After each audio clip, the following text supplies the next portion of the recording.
Hello again, everyone, and welcome to another edition of the Can You Hear Me podcast. I'm Rob Johnson, president of Rob Johnson Communications. And I'm Eileen Rochford. I'm the CEO of the Harbinger Group, which is a marketing and strategy firm. So here on Can You Hear Me, we occasionally invite C-suite leaders to talk about their management styles. We call those the How You Do It or How They Do It series. And today we are honored to welcome Golden Apple Foundation CEO Alicia Winckler and President Alan Mather to talk about their unique co-leadership structure and communication styles. Alicia and Alan, welcome to the show. So awesome to have you guys. Thank you so much for having us. We're honored to be here. Truly, thank you. Well, before we dive in a little deeper here, Alan and Alicia, would you both give us a brief look at your backgrounds, your origin stories, as it were, and what brought you to Golden Apple? So, Alicia, let's start with you on that. Well, thank you for that question. Alan and I share a lot of things about our background, one of which is that we both grew up in rural America in small towns. I in South Dakota, Alan will talk about his in Indiana. But my origin story is one that's a pretty simple life. It's all about values and living in a small town. Everybody knows who you are. Everybody knows what you do or don't do, or how well you do it or don't. And so it's all about demonstrating reliability and just being a true human interest, being interested in other humans. And I grew up in a family, in a household where my mom was a lifetime teacher. My dad did various forms of social work. And although I started my career at a different pace in private sector in corporate America, which I very much enjoyed for the bulk of that experience, and about mid-career point, I was having some issues with head connecting with heart, and investing the amount of time I was, 80 to 100 hours a week, tended to be the norm. I wanted to do it in a way that I knew more directly and explicitly could make a positive impact on the community in which I lived. And that changed my professional career choices. And I ended up moving into Chicago Public Schools as the chief talent officer. And for 5 years, took on a very challenging, but also very rewarding role in leading talent at Chicago Public Schools through a fairly tumultuous, but a really positive turning point time where we improved the graduation rate from the about 54% to close to 80% in my tenure there. I had the amazing luck and pleasure to meet Alan Mather while I was working there, and our paths crossed, which he'll pick up when he tells his origin story about how we ended up together here. But when I was leaving Chicago Public Schools, very much enjoying making an impact in education and on students who most needed us, as Chicago Public Schools is predominantly serving under-resourced students and a very diverse population. I had the opportunity to look at a lot of different nonprofits. I had the vantage point at the time in serving as chief talent officer at the nation's third largest K-12 school district of seeing many hardworking, highly credible, high quality nonprofits at work. And Golden Apple, though, rose to the top of the list because its model was doing significant positive impact work, but it was frankly too small to make at that time a very significant difference in a large system like Chicago Public Schools. So I thought, hey, maybe there's an opportunity for me to take some of my big company corporate experience from years gone by, which spanned the US as well as Western Europe, in leading talent and human capital for large, high growth organizations, and connecting that to the future of where students need us the most, addressing the teacher shortage at the time and throughout the state of Illinois. But since then, we'll talk about how we've grown the organization. And so the model was great, but the opportunity was also great to make a much more significant impact by helping to grow the organization. So following my head and heart connection, which I had made in the choice to move from private sector to public sector and Chicago Public Schools, albeit the most challenging job I've had in my career to date as chief talent officer in Chicago Public Schools, the learnings propelled me to want to continue to do this work and to do it for a high quality nonprofit organization such as Golden Apple. All right, Alan, what do you say, buddy? Yeah, that's always a tough one to follow. But the yeah, as Alicia said, I grew up in rural southern Indiana. I went to college in southern Indiana. I was up in Bemidji, Minnesota, with a girlfriend and her family. We broke up, so how do you get back? You hitchhike back to southern Indiana, and it was just on my way there. I stopped in Chicago because I had a cousin there. Said I wanted to, teach in a city near an ocean. She said Lake Michigan's pretty big. And so I went to the Board of Education there and was in the Chicago Public Schools then for 33 years. High school English teacher, track coach, assistant principal, and then chief officer of the Office of College and Career Success. But what I tell people the most about is during my 10 years as principal, two of my teachers won the Golden Apple Award for Excellence in Teaching. And Golden Apple has since 1985 honored outstanding teachers across the state. I had 30 of my students in my 10 years as principal, all students of color who became Golden Apple Scholars, so future teachers with Golden Apple. I hired 13 Golden Apple Scholars to be teachers in my school when I was principal, and I was the inaugural recipient of the Stanley C. Golder Award, the Golden Apple Award for Principals that they gave out in 2014. So there was a deep connection with Golden Apple through that. So when I went to the central office, I was getting near my failed retirement, and Alicia Winckler, who had done such great work making the job of principals so much better in helping students, called up and said, I'm looking for a co-leader of the organization. What do you think if we got together and had a little discussion about what that could look like? And so for a year, we had breakfasts. We traveled together to make sure that this professional marriage could work. And we decided that this was the right thing to do to really move the needle for students. So that's how we got connected at Golden Apple. Wonderful story. And I think this is the place, Rob, where I should probably mention that I have known Alan the entire time that he has been a part of Golden Apple, since helping to arrange the day when he was honored with that incredible inaugural award. And God, was that an amazing moment. So in our show notes, I'm going to put the video from that day, because I just think it's wonderful. And I just had the most incredible time. And that's the day that I met Amy and your wife, and everything, everything began there. But I'd been working with Golden Apple, I think, for about 5 years before that. So that means it's a grand total of 15 years, guys, I think. Wow. Yeah. Well, I think our listeners may know, because I think we've talked about it before, that's where you and I got to meet each other. Yes. Because you're working for Golden Apple and I was working in the TV biz, and you'd say, come on by, bring the camera crew, whatever. And I was always just so amazed, because it's such a this is your life moment. And it's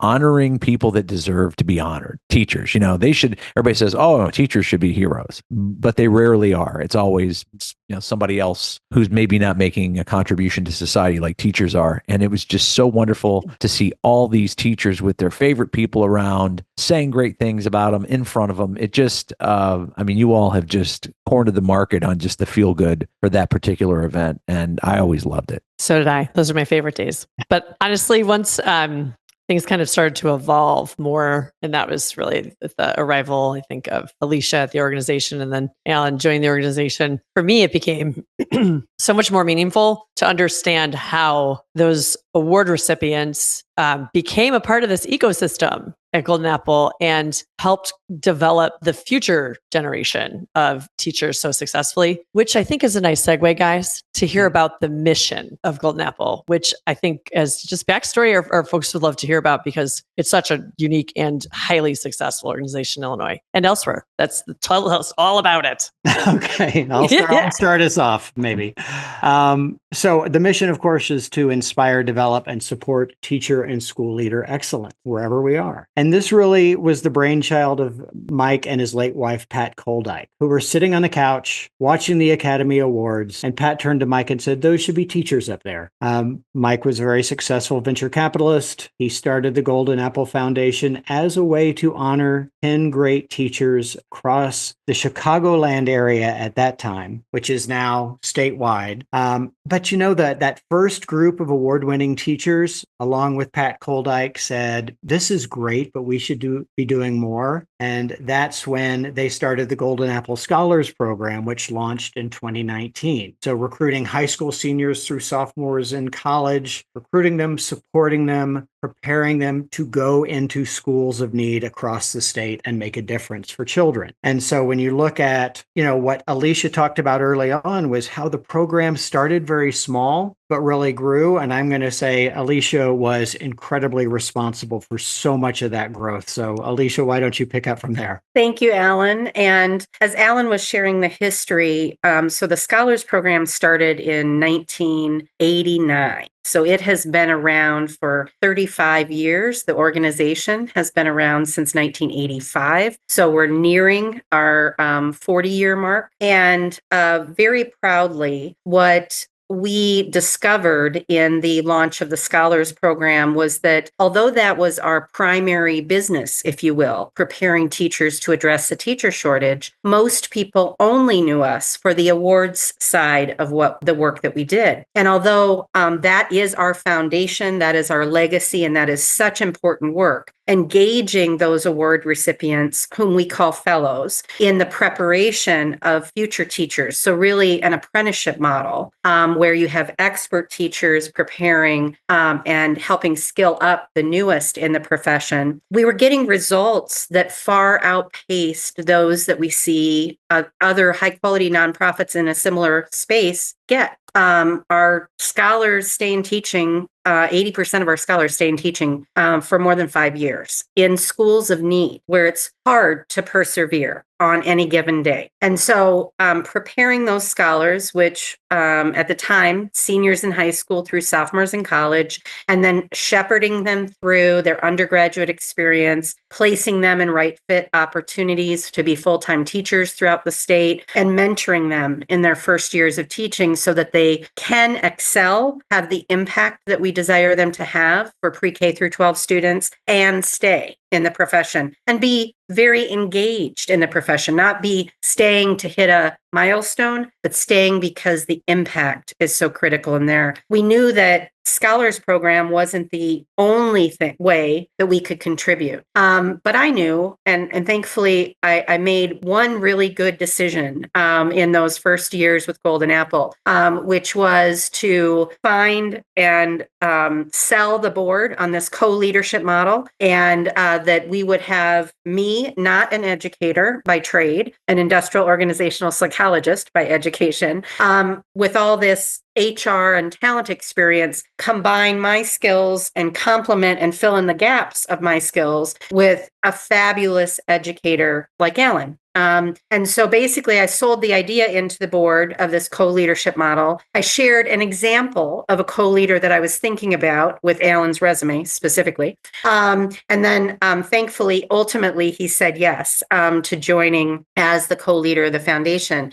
And we knew there's a lot of space in which we could move. Not only did we need to grow in terms of volume and the significance of the program, we needed to refine a few things to make sure that our quality outcomes were reliably gotten. And we know and we knew then, and we know now, that we are needed many, many, many places and geographies that we are presently not in. And so with that journey, we not only expanded from our Scholars Program, primarily for undergraduates, traditional and non-traditional students, but primarily traditional students have come into that program, with a program for career changers, folks middle of their career, later in their career, who say, you know what, I want to make an impact and I want to teach. And we help them convert into the profession. And we anticipate that we're going to grow school leaders like Alan was very successful at, as well as teachers in future years in the profession. And from there, we expanded not only statewide in terms of our awards. Our Scholars Program was already statewide when Alan and I joined. We introduced a Golden Apple Accelerators Program, which is a program for career changers in Illinois in 2020. And then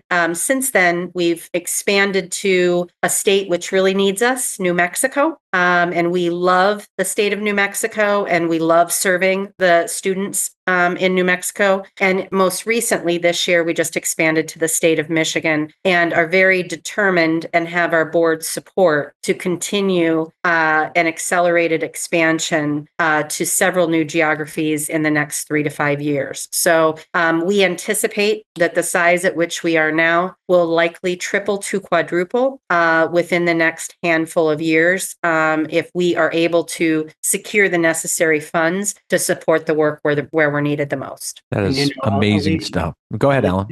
Alicia there just mentioned the accelerators, and I want to point out too, that's part of just like identifying a problem that exists and working within the mission to solve it. Because, we were traveling around the state talking to rural superintendents, all of whom said, we love the Scholars Program. That's a long-term investment. It's really great, but I can't wait 5 years. I haven't had a special education teacher in 2 years. I haven't had a biology teacher in 3 years. We need somebody now. And so that career changer post-baccalaureate 15-month residency and concurrent licensure program was born out of that need and started purely in rural communities until the state of Illinois said, boy, that's really important. You should grow that. And so we've moved into the Chicago area as well. But it's just identifying needs, talking to people, listening to them, and building programs to address the issues that exist and that are aligned with our mission. Well, obviously, you all are making the co-leadership approach work. And Alicia, we heard you explain kind of how you decided on that philosophy, but I'm fascinated to know, like, how had you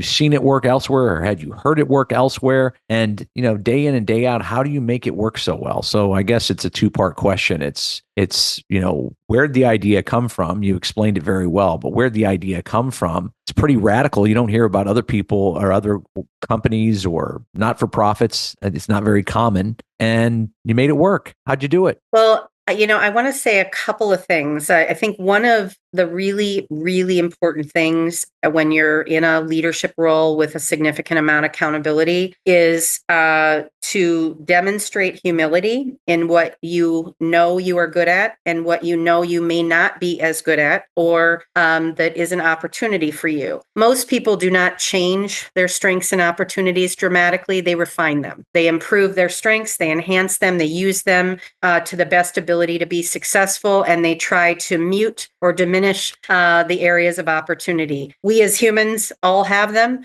strengths and opportunities. And there were certain experiences, number one, I didn't have. I'm not going to claim I've been an educator. Very, very brief time as an adjunct faculty member doesn't count. I have not been trained as an educator. Therefore, I wanted to make sure that to lead this high quality education organization, an educator was at the helm.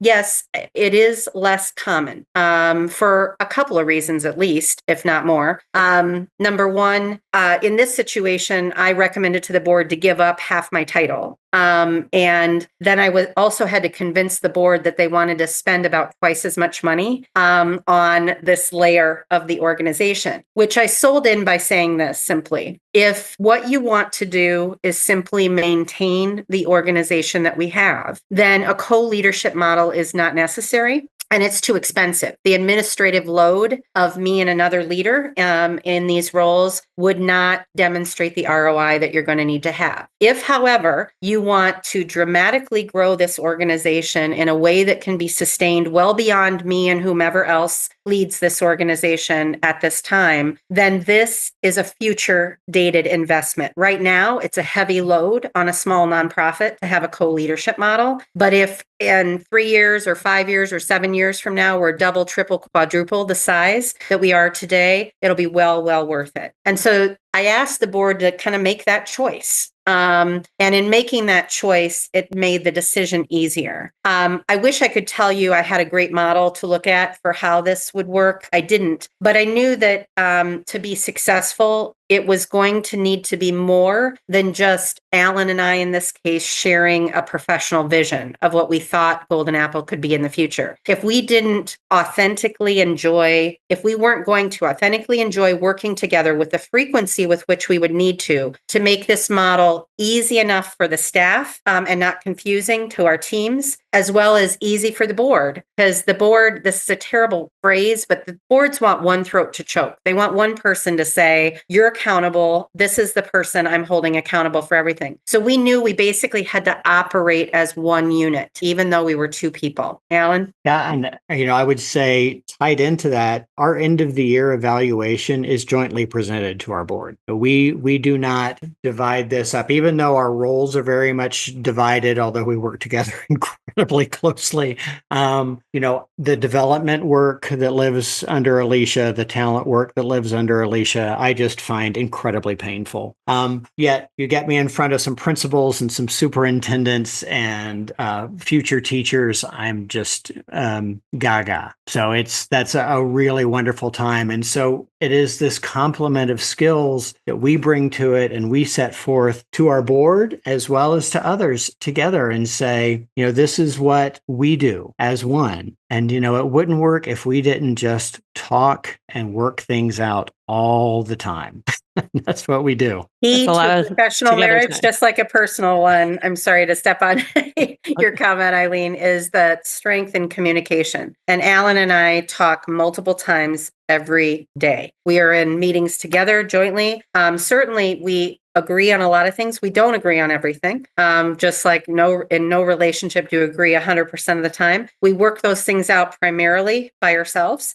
We come back aligned to the team and to the board in terms of how we want to move forward. Do you mind if I just ask, brief aside, how do you handle conflict between the two of you? We talk about it. We work it out. I mean, I can't think of anything that we have had that either of us has wanted to die on the sword of. Yeah.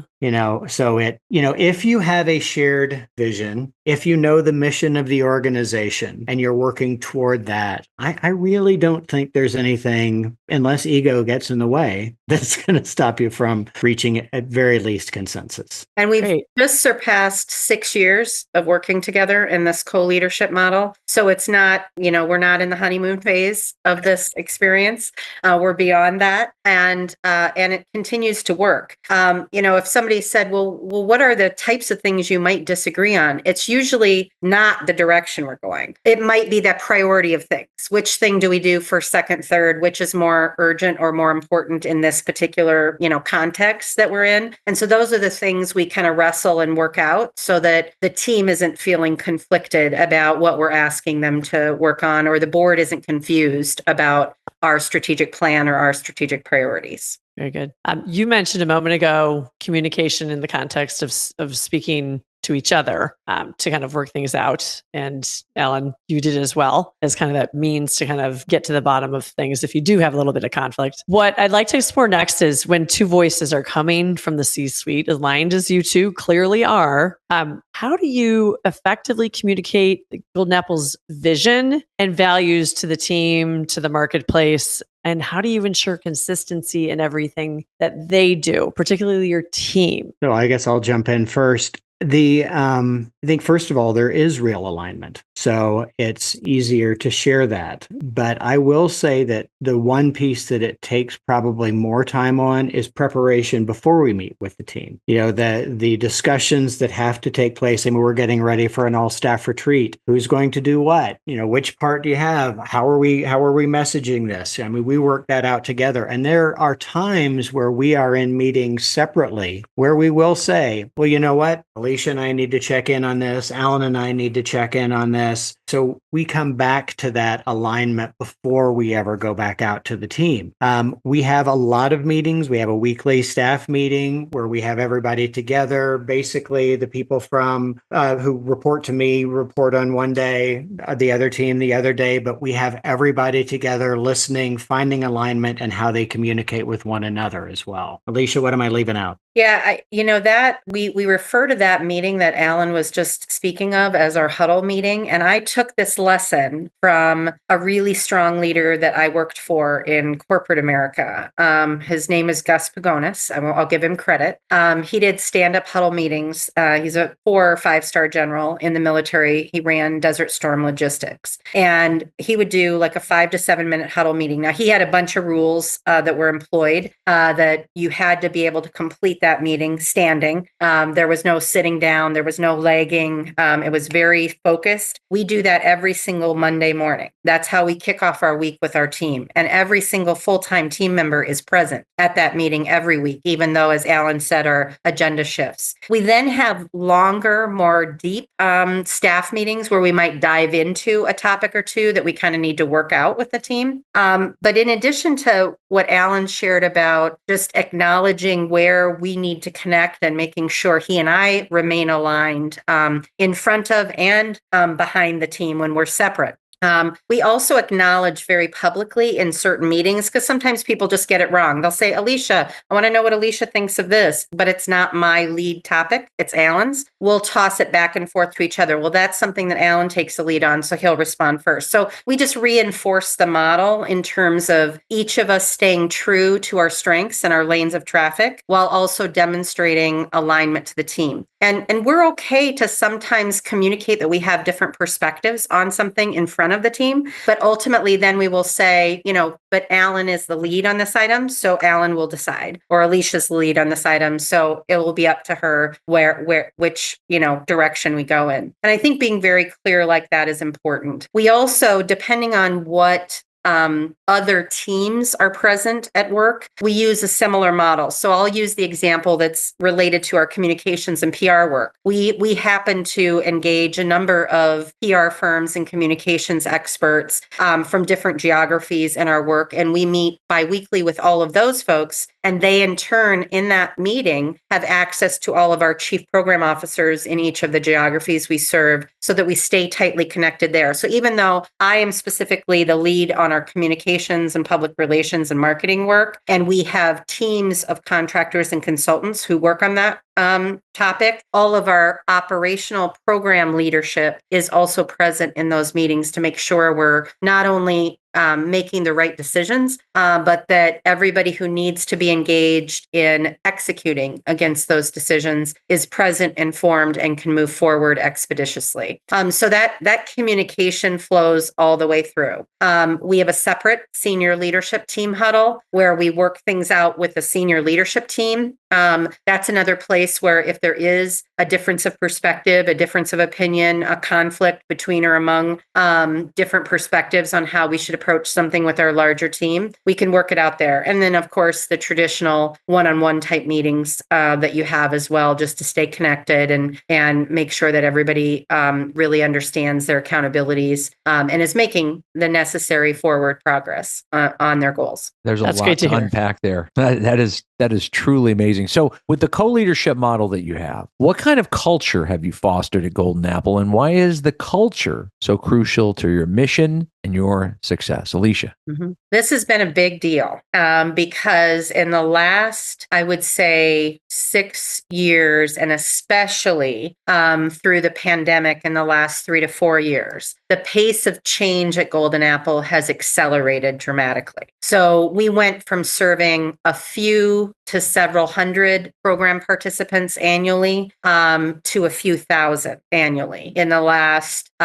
few years. And that will grow exponentially in the next few years again. And to ensure that we're working towards our goals, but the team isn't feeling so much pressure and stress that it gets in the way of productive relationships. We've made some statements that we continue to reinforce all the time with the team. One is that we expect collaboration. So we rarely will accept an idea or accept a decision or make a decision on something that only has one individual's input or one team's input.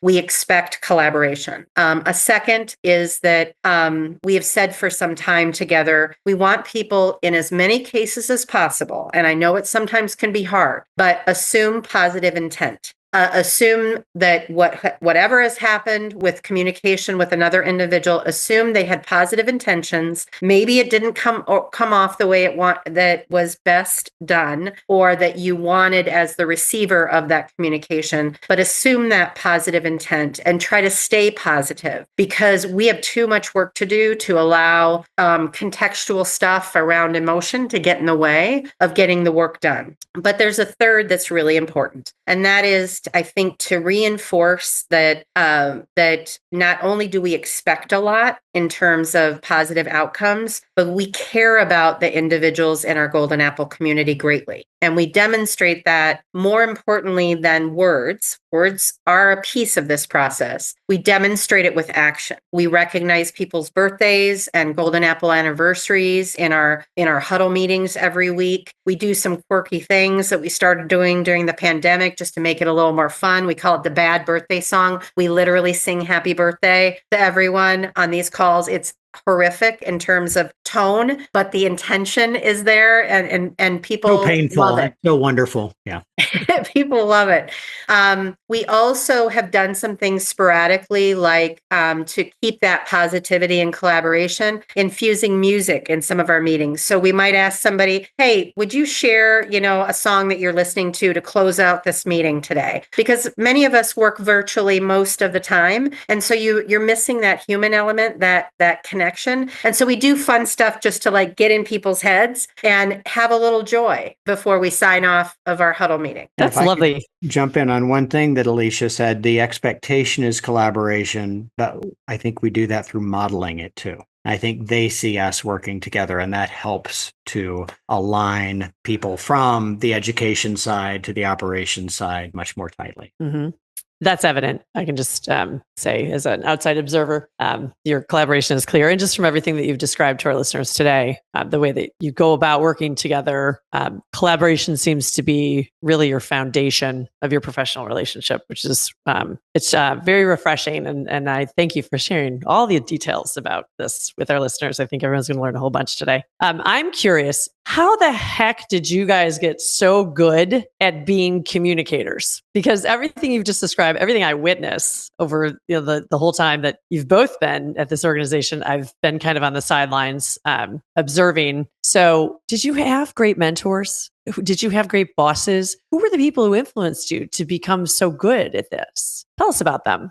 Oh my gosh, I would say that there are great examples and poor examples. And the poor examples are just as important. When I was a teacher, the principals I had who would spring something on you at the last minute and you had no context for. But then, I became an assistant principal, and Jay Lally was my person who really could break things down, had the forest there. But at the same time, when people would come with individual issues that maybe were in conflict, really keeping the vision in mind, keeping that big idea at the fore so that we didn't get waylaid by the but what ifs. And so I think he was probably the greatest, had the greatest impact on me of anybody else along the way. And I would say I am grateful to have served under a number of fantastic leaders who were also great communicators. And the first was one of my first experiences in my professional career beyond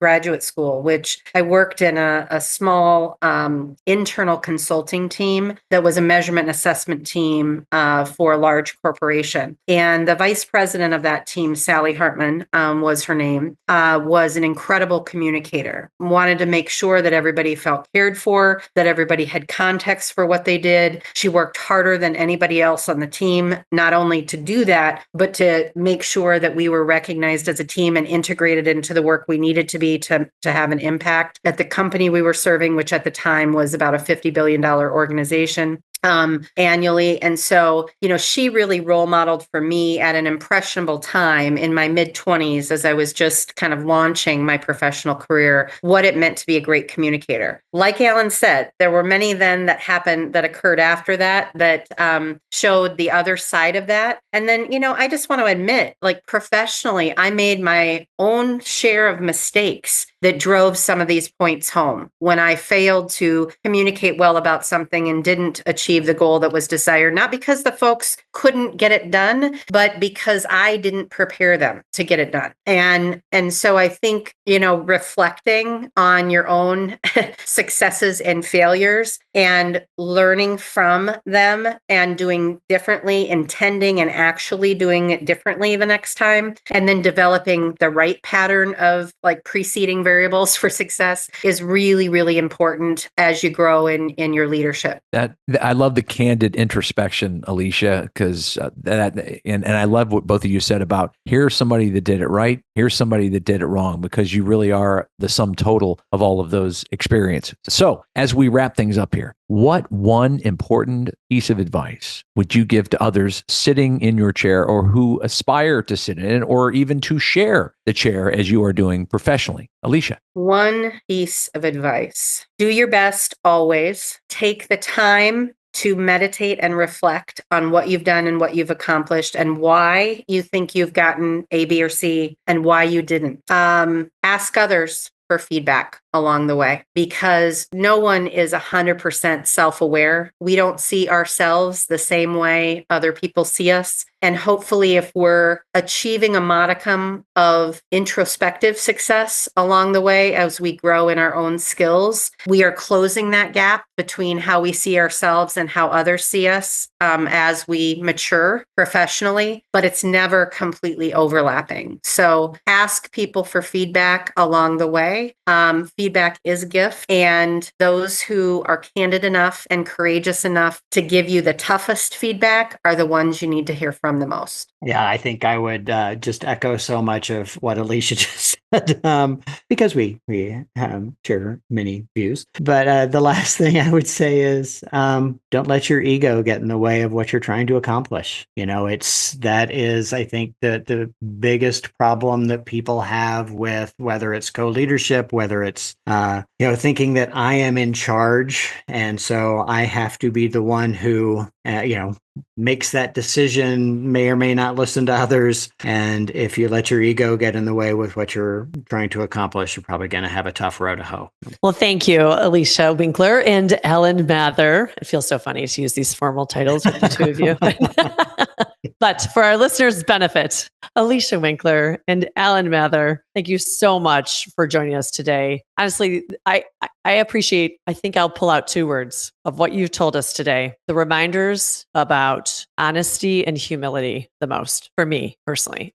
It's always good to hear, particularly people whom I deeply respect, talk about that as much as you did today. It's just a great reminder about, how to live a good life. So thank you for being with us today. And congratulations on all of your success. You're doing a fantastic job. And I'm just happy to be along for the ride as our team members at the Harbinger Group. So thank you for that. We like to be there with you. Thank you so much. Thank you again for having us. It was absolutely our pleasure. And it's great to see authentic leadership, because that's something we talk about a lot here and how important it is. And you all just embodied it today. So thank you. Well, that's going to do it for another edition of Can You Hear Me? I'm Rob Johnson. If you'd like to comment on the podcast or suggest a topic, please contact us at our Can You Hear Me podcast page, which you can find on LinkedIn. And I'm Eileen Rochford. If you like this show, please consider giving us a review of yours. We'd love to hear what you think. You can find the reviewability on any of the platforms where you find your podcasts, because here's why reviews are important. Your reviews help other listeners possibly find the show, and we'd love to have more people benefit from hearing from guests like Alicia and Ellen. So thanks very much, everybody. Till next time.